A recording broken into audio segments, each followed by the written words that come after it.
What's up guys, forget about the iPhone X. Today I'll be showing you the iPhone X China edition. This one's better than the real one, even before that one's been announced, just because you can get it now. You don't have to wait for months, you don't have to pay thousands of dollars to buy this. For just $300, you guys can own the latest and greatest China edition iPhone X or iPhone 8, whatever you want to call it. So let's go ahead and unbox the latest offering. This is actually the most expensive clone I have ever purchased from China. $300. Usually they're about $100. This one comes with top of the line materials, top of the line display, top of the line everything as far as China edition goes. So let's take a look at that. Now don't let the appearances fool you. This is the latest and greatest from China. So it's a little rough on the edges on the packaging, but I'm sure inside it'll well make up for that. So let's get in here. It's a little unconventional, you know. They save on the packaging quality to bring you a better product. At least that's why I think they're doing this. So, popping this in, let's see. Now, if you guys remember a little while ago, I did share with you the first edition iPhone 8 clone, and this one is miles better. This one actually represents the original design, so it'll be more of a one-to-one, not this weird ratio, tiny version. This one compared to the official, as you can see, is very tiny. Camera lens is elongated, kind of weird looking. You know, they didn't really know what they were working with first, so the display definitely, oh boy, that is hideous. So let's see how this one did. Hopefully a little bit better. Packaging is different already. Ooh. And here it is. Very nice. So definitely more representative of the final product here. Camera sensors are looking a little funky, both of them the same size. They will not be the same size on the original. One of them is going to be slightly bigger than the other, just a little bit.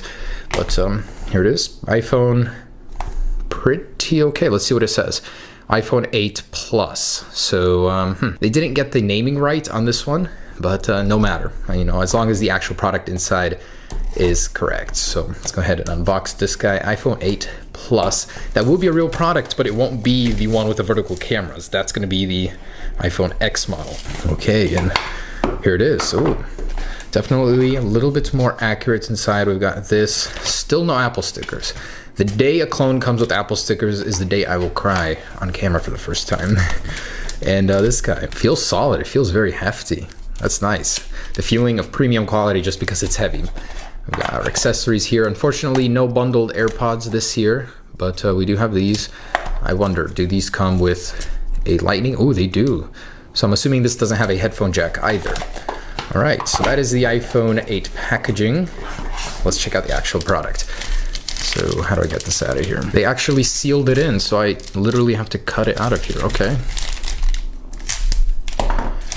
All right, and please be good. Did they really seal it into both of these? Wow, airtight.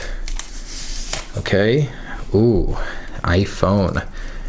And here it is. Guys, look at that. They actually put an effort into getting those curved corners up on top, the sensor bar. Unfortunately, I'm seeing a little difference there from the original. There's a chin on the bottom and on the top where the screen doesn't go all the way through. So if I peel off the screen protector, look at that. There actually is a border here. So unfortunately, the display on this one does not go all the way up, but it is an 18:9 display. So that makes it the most sophisticated display on an iPhone clone ever. And on the back, check that out. Very clean. No FCC labels.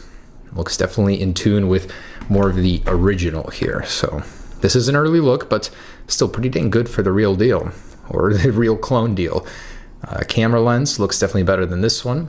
You know, this design in general, I do like it. I mean, I don't see why people are disliking it. It looks cool, something different. Let's go ahead and power it on. And by the way, this has the longer power button here, and hopefully it's charged up here.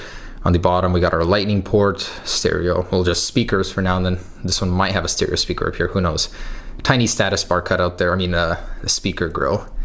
There it is. Dang, that's not bad. That gives you a huge user experience, and that's a very sharp display.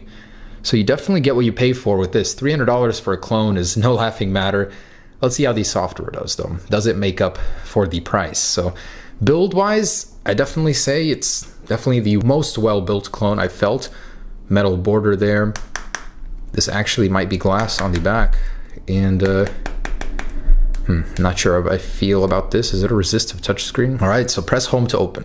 They actually included a virtual on-screen home button on this guy, And as we saw in some of the earlier concepts, that is how you're going to operate the home button on this one. On the real one, we're going to see some sort of gestures. And as you can see, double tap there opens up the app switcher. Okay, get started on home. No thanks. So what do I have to click? Double tap to go home every single time? Are you serious? It does not go home from one tap. Interesting. That's kind of annoying. Ooh, there's Control Center. So they did copy the iOS 11 Control Center even. That's funny. Ooh, that works very well, surprisingly. It's a very bright display. Furry clone, very good. And I wonder if it can be adjusted and controlled. This is actually the first time I've actually seen an iOS 11 running clone. So that's kind of cool. You actually hold on these and they open up the platters. I wonder if it has 3D touch. Seems like it doesn't, definitely. Let me see. How do I activate Siri? Do I hold this? And nothing. So if I hold it, does it go home? No, it does not. Interesting. They kind of complicated this for no reason. Over here, we've got the widget view there. Cool. And the notification center. Unfortunately, they didn't copy the cover sheet, so it doesn't bring down the lock screen, just the notification center. Anyways, still acceptable for iOS 11. Let's go ahead and see what this thing is running. So let's jump in here. Definitely doesn't have the new icons from later betas of iOS 11, but iOS 11.0.1, cool.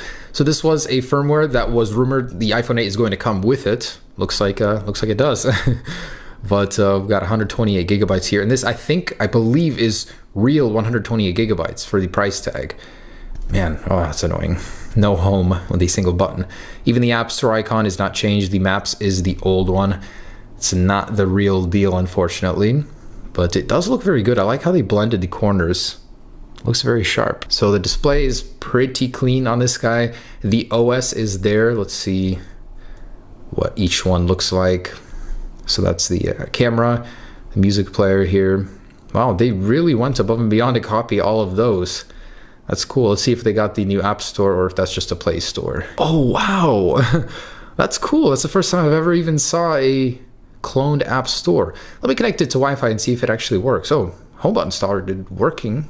Okay, cool. That is actually amazing. The amount of effort these guys put to trick you into thinking that's a real App Store is amazing. So they have some sort of custom App Store on here with the very same look, and at least the features works.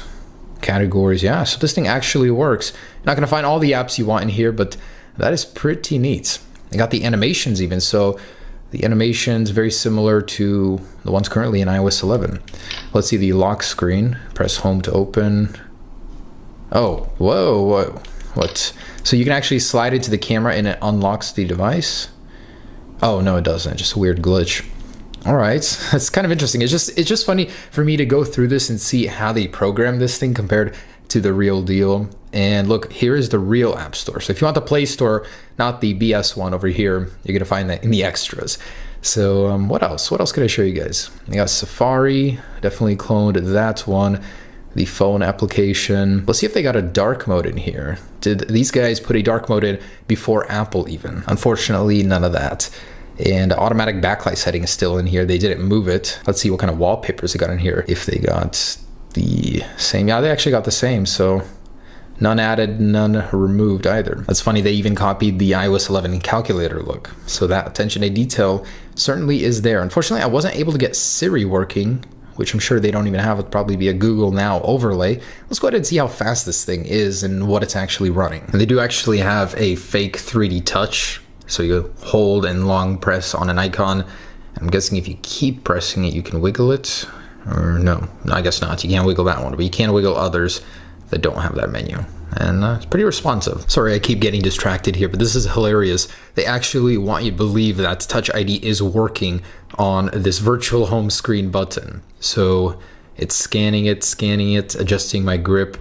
And what a dream this would be if this was real, but that'd be so funny. A clone comes to market with an under the screen embedded fingerprint sensor before Apple. And let's go ahead and see if this works. And I tried to see if there was any iris sort of facial unlock system. Unfortunately, there isn't. And did it work? Why are you not scanning my fingerprints? I guess not. It's all a fake. It does not actually let you. And unlike Apple, it lets you take off the fingerprint without putting your passcode in even. All right. Got Android 6.0, even the Galaxy Note 8 clone I saw a little while ago had something newer. Ooh, 1.3 gigahertz. Hey, at least they're honest. At least they're honest. And 962 megabytes, so 1 gig of RAM. Let's run that benchmark. Don't have high hopes for this one though. And I'm sorry guys, I tried twice. Halfway through the benchmark being completed, it just crashes and I have to restart and nothing happens. That should tell you enough you need to know about the performance of this guy. If you're buying it, definitely don't do it for the performance aspect. So let's go ahead and take a look at that camera. I'm hoping that this will be a next generation experience with a vertical camera. All right, just kidding guys. On the real one, yes, this one, I bet this one is a fake on the bottom. It looks like a dud. But we'll open it up and take a look in just a second. All right, so I'm starting from a dark to light environment, and wow, look at that motion blur. This is just walking down. If I stand still, it's still hard for it not to happen. Hard to believe that Apple changed these cameras at all, you know? I would expect a little bit more from a vertical lens camera. Should be doing a little bit better. Let's do some panning here, up, down to light. Oh my gosh. How is this worse than the last clone? That is truly awful. Oh my goodness. So if you're buying this for the camera, just know this literally should not even be defined as a camera. It is so bad. And the front-facing camera, hard to say it's any better. I don't even know what all of those little things are. I bet they're duds, but there it is. Also some pretty awful motion tracking blur there. Moving this thing, quality, oh boy, it's like VGA 480p max. Hoping the real one will be better than this. That is certainly one of the worst cameras I have ever used on a smartphone. The vertical orientation didn't help out much. All right, guys, next up, let's see if we can get an Antutu out of this guy. And once again, another failure. I have never had this where a device just simply refuses to do a test, both on Antutu and on the Geekbench. It keeps restarting from the beginning here. So I cannot give you an accurate representation of how this phone performs via GPU or CPU, unfortunately. So that's not gonna happen. It just keeps restarting, as you can see right here, and go back over and over. All right, so let's try and get in here. I don't know how difficult this could be, if this is real glass or not. I'll find out if I break it or not, but oh, there we go. Not too difficult. And here it is. So disassembly. Oh, so that is plastic. It's not glass. It's very different inside from other clones that I've seen actually. They're using a different color. Usually they use a green silicon. Camera is really tiny up there in the corner. Very neat battery, not those usual silver plated. It looks very clean inside. I like that. For a clone, that's very impressive. So this one is more reminiscent of an iPhone inside. Usually they're split up with a whole logic board down here and then the battery up here or vice versa. And this one is all over the place. It's kind of cool. Can't tell if this is a dud though. Most likely it is, as the camera is straight awful. We have little slots here for an SD card if you want to expand your storage. Made it easy for you.